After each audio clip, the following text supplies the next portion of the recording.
नमस्कार मंडळी, healthy food कट्ट्यावर सगळ्यांचं खूप स्वागत। आज वाळवणाचा आणखीन एक अगदी सोपा प्रकार आपण बघणार आहे।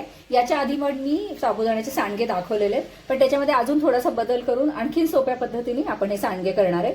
तर त्याच्यासाठी साबुदाणा हा साधारण पाव किलो साबुदाणा आहे। मोठ्या वाटीने मी साबुदाणा घेतला होता, तो 1-2 पाण्याने स्वच्छ धुवून घेतला आणि हे बघा असा हा छान भिजलेला आहे, पण मोकळा झालेला, असा फार गच्च साबुदाणा नको, नाहीतर मग ह्याचे जे सांडगे आपण करणार आहे तर ते असे गच्च होतात, खुसखुशीत होत नाहीत। तर असा मोकळा पण छान भिजलेला साबुदाणा पाहिजे। तर हा मी रात्रभर साबुदाणा भिजवून घेतलेला आहे। एक मोठी वाटी साबुदाण्याला मी एक हा मोठा बटाटा घेतलाय। बटाट्याचं आणि साबुदाण्याचं प्रमाण थोडंफार कमी जास्त झालं तरी खूप फरक पडत नाही। तर आता हा जो साबुदाणा आहे तो आधी मी असा मोकळा करून घेते। त्याच्यानंतर त्याच्यामध्ये हे बघा, हे जिरं आणि मीठ मी घालणार आहे। मीठ बेताने घालायचं। जिरं साधारण 1 टीस्पून घातलेली आहेत। मीठ आधी थोडं घालून चव बघून आपण नंतर वाढवू शकतो। त्याच्यानंतर थोडेसे चिली फ्लेक्स मी घेतलेले, त्याच्याऐवजी हिरव्या मिरच्या घातल्या तरी सुद्धा चालेल, किंवा नुसतं मीठ घालून जरी साबुदाण्याचे सांडगे केले ना तरी सुद्धा ते खूप छान लागतात, कारण मुळातच साबुदाणा आणि बटाट्याला एक प्रकारची चव असते। त्याच्यानंतर मी कोथिंबीर घालणार आहे, पण तुम्हाला घालायची नसेल तर ती पण नाही घातली तरी चालेल, कारण हे आपण उपासाचे साबुदाण्याचे सांडगे करतोय। कोणी उपासाला खात नाहीत कोथिंबीर, तर नाही घातली तरी ठीक आहे। तर आता हा, जसं मी आधी म्हणलं, एक मोठ्या वाटी साबुदाण्याला हा एक मोठा बटाटा मी घेतलाय। आता हा त्याची सालं काढून घेते आणि या खिसणीने, जरा मोठ्या आकाराची खिसणी आहे तर ह्याच्याने मी खिसून घेणार आहे, म्हणजे मग फार लगदा होत नाही बटाट्याचा। पाण्यातच खिसायचा बटाटा आणि त्याच्यानंतर काय करायचं मी दाखवते तुम्हाला।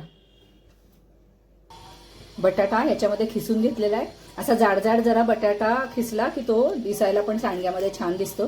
त्याच्यानंतर आता हा बटाट्याचा जो खिस आहे तर तो धुवून आपण एका वेगळ्या पाण्यामध्ये घालणार आहे। कमीत कमी 2 ते 3 पाण्याने बटाट्याचा खिस धुवून घ्यायचा, म्हणजे मग त्याच्यातला जो स्टार्च आहे तर तो सगळा निघून जातो। एकीकडे इडलीच्या कुकरमध्ये मी पाणी गरम करायला ठेवले।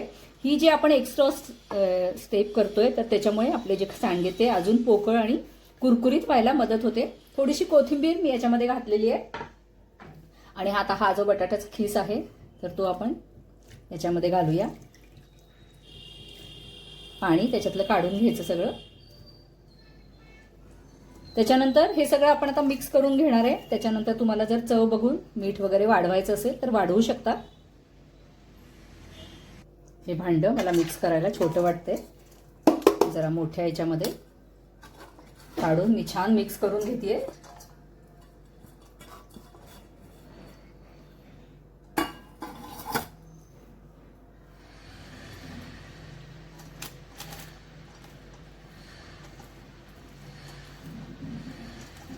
हे बघा, असा छान सुटसुटीत साबुदाणा असायला हवा। त्याच्यामुळे साबुदाणा भिजवताना त्याच्यावर साबुदाणा धुतल्यानंतर फार पाणी घालायचं नाही त्याच्यात, नाही तर मग साबुदाणा तो फार गच्च होतो। असा छान मोकळा सुटसुटीत पाहिजे। आता आपण हा एक फक्त 5 मिनिटं याला वाफ देणार आहे, त्याच्यामुळे आपले सांडगे आणखीन मस्त होतात आणि त्याला बाइंडिंग पण येतं।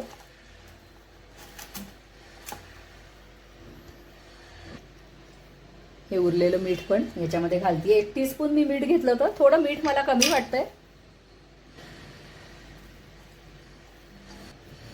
आता ह्यामध्ये आपण हा सगळा साबुदाणा काढून घेऊया। असं पसरून घ्यायचा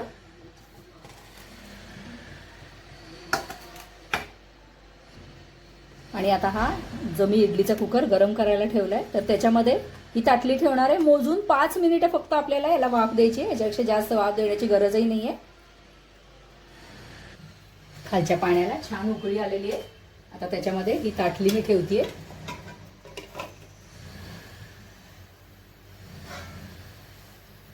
आणि झाकण घालून बरोबर 5 मिनिटांनी आपण गॅस बंद करूया।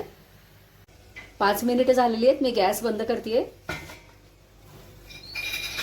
हे जे आपलं मिश्रण आहे तेवढं आवश्यक तेवढं छान वाफवलं गेलं। आता हे मिश्रण थोडंसं जेव्हा गार होईल, याची वाफ जाईल, तर याचे आपण मस्तपैकी सांडगे घालूया।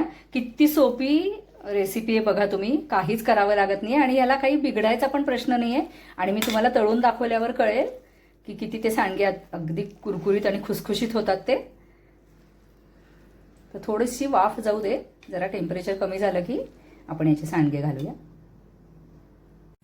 थोडंसं हाताला पाणी घ्यायचं, असं हात ओला करून घेतला की हाताला चिकटत नाही आणि हे सांडगे असे आपण घालू शकतो. हा प्लॅस्टिकचा कागद आहे, त्याला मी तेल वगैरे काही लावलेलं नाही आहे, काही गरज नाही आहे तेल वगैरे लावायची. असे छोटे छोटे सांडगे घालायचे, फार दाबायचे नाही म्हणजे मग ते सुटसुटीत छान राहतात.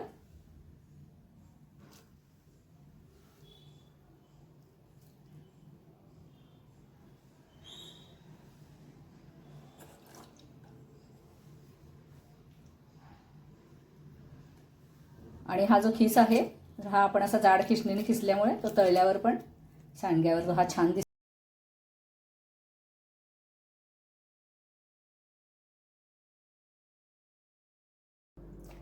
साबुदाणा आणि बटाट्याचे जे आपण सांडगे केले होते तर ते असे खूप मस्त वाळलेले आहेत. एकीकडे मी तेल तापत ठेवलेले. आता हे किती मस्त फुलतात मी दाखवते तुम्हाला.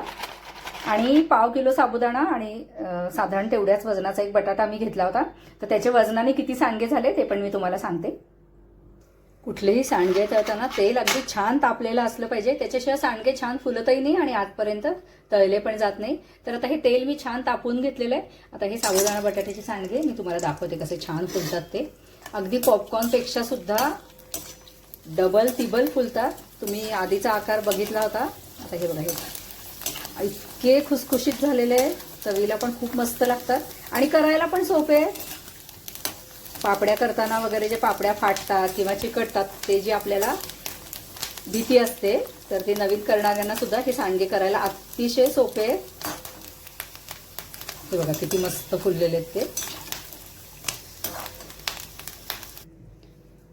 तर मंडळी, हा साधारण 1/2 किलो साबुदाणा होता, म्हणजे एक मोठी वाटी साबुदाणा होता. तर त्याच्यामध्ये हे साधारण 1/2 किलो सांडगे झालेले आहेत. एक मोठा बटाटा आणि एक मोठी वाटी साबुदाणा, की ज्यांना ऑर्डर कोणाला छोट्या प्रमाणात घ्यायच्या असतील तर त्यांच्यासाठी मी हे सांगतेय. तर व्हिडिओ जर आवडला असेल तर लाईक करा, शेअर करा, सबस्क्राईब करा. तुम्हाला मी परत एकदा दाखवते की सांडगा किती फुललेला आहे ते. हे बघा असं मस्त फुललेलं आहे बघा, दुप्पट तिप्पट ह्याचा आकार झालेला आहे. तर अजून जर चॅनल सबस्क्राईब केलं नसेल तर नक्की सबस्क्राईब करा, कमेंट करा. मी तुमच्या कमेंटची वाट बघतेय. धन्यवाद.